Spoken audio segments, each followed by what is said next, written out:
अच्छा जी, बात हो रही थी हुमा जातुन और लुमा जातुन की, कि बाज़ के नज़दीक हम माने हैं और बाज़ जो है वो इसको थोड़ा-सा ऑपोज़िट लेते हैं। लेकिन बेसिकली इन दोनों का माना जो है वो या तो मुँह पर किसी की बुराई करना या फिर पीठ पीछे किसी की बुराई करना।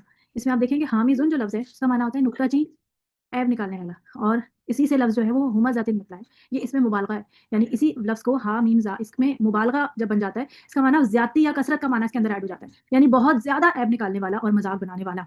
और लुमाज़ातिन भी सेम इसी तरह लाम इज़ुन के उस पर इसमें मुबालगा बनेगा और इसका माना भी बहुत ज़्यादा ग़ीबत करने वाला। अब आप नोटिस करें कि हम जो फ़ोन पे बातें करते हैं, स्पेसिफ़िकली जो हम हर रोज़ जब अपनी अम्मी को कॉल करते हैं या हम हर रोज़ अपनी बहन को कॉल करते हैं, तो हमारी बातों का महवर क्या होता है? लोग होते हैं। सही है? अगर तो हमारी बातों का महवर सिर्फ़ लोग होते हैं, तो इसका मतलब ये है कि हम यही 2 काम कर रहे होते हैं, ऐब निकालना और मज़ाक बनाना। ये 2 के अलावा और कोई काम नहीं कर रहे होते, ग़ीबत करना। लेकिन अगर हमारा बातों का महवर कुछ और है, जैसे आइडियाज़ डिस्कस कर रहे होते हैं, बिज़नेस की कोई बात कर रहे होते हैं या आइडियोलॉजी पे कोई बात हो रही होती है या वैसी कोई डिस्कशन हो रही होती है, तो वो अलग बात है। लेकिन अगर हमारी बातों का महवर लोग हैं, तो फिर हमारा यही मकसद होता है फिर, और ये इंतहाई गलत बात है।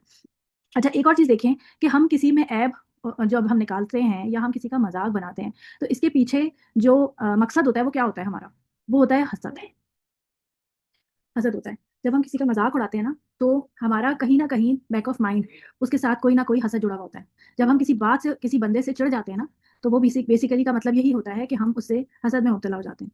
तो अपने आप को नोटिस करें हम कि हम जिसका मज़ाक बनाते हैं, तो कहीं हम उसके अंदर उससे हसद में तो मुब्तला नहीं है। ये हम सोचें। क्योंकि कहीं न कहीं ऐसा होता है कि कोई न कोई या तो हमारी जगह उसको स्पेशलिटी दे दी गई किसी एक तकरीब में। फ़र्ज़ करें कि किसी को बहुत ज़्यादा सेंटर ऑफ अट्रैक्शन बनने का शौक होता है या वैसे ही जो है वो उसकी उसकी जो है वो क्या कहते हैं वो मोमेंट उसका था, या कहते हैं ना वो जो मतलब ये उसका यानी कि किसी कोई जैसे जो दुल्हन होती है, वो उस दिन उसका दिन होता है शाइन करने का। अगर उसी दिन कोई और भी दुल्हन बनकर आ जाए तो क्या होगा कि उसका मोमेंट जो है वो दूसरी ने चुरा लिया, एक तरह से समझ लें।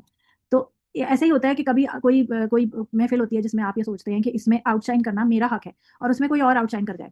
तो ऐसे में क्या होता है, वो एक दिन का की बात जो है वो दिल में घर कर जाती है कि इसने मेरी जो है वो शाइन को चुराया है। तो इसलिए इंसान उससे हसद में मुब्तला हो जाता है। फिर भले से वो इस चीज़ को एग्री करे ना करे, लेकिन दिल के अंदर कहीं अंदर ही बात मौजूद होती है, और फिर जहाँ कहीं उसकी बात आएगी, वहाँ पर जो है वो या तो उसकी कोई बुराई लेकर आएगा और या फिर उसका मज़ाक बना देगा।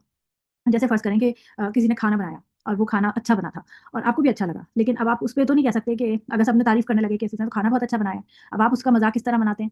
आप कहेंगे कि खाना तो अच्छा बना लेती है, बस सर्व करने का तरीका नहीं आता। हाँ, कि सर्व किस तरह किया जाता है? देखो तो कैसे डोंगों में लेकर आई है, कैसे बर्तन में लेकर आई है। या आप कुछ नहीं तो आप ले घुमा-फिरा के कुछ ना कुछ उसके अंदर ऐप टटोल ही लें। इसको जो है हुमाज़तिन और लुमाज़तिन कहते हैं। ये औरतों में बहुत ख़ुसूसियत से ये कूट-कूट के आदत भरी हुई होती है। स्पेसिफ़िकली जब हम सासें बनती हैं, जब हम बहुएँ बनती हैं, तो या हम देवरानियाँ, जेठानियाँ बनती हैं। तो ये जो हमारे रिश्ते हैं ना, ये हमें इन चीज़ों पे बहुत ज़्यादा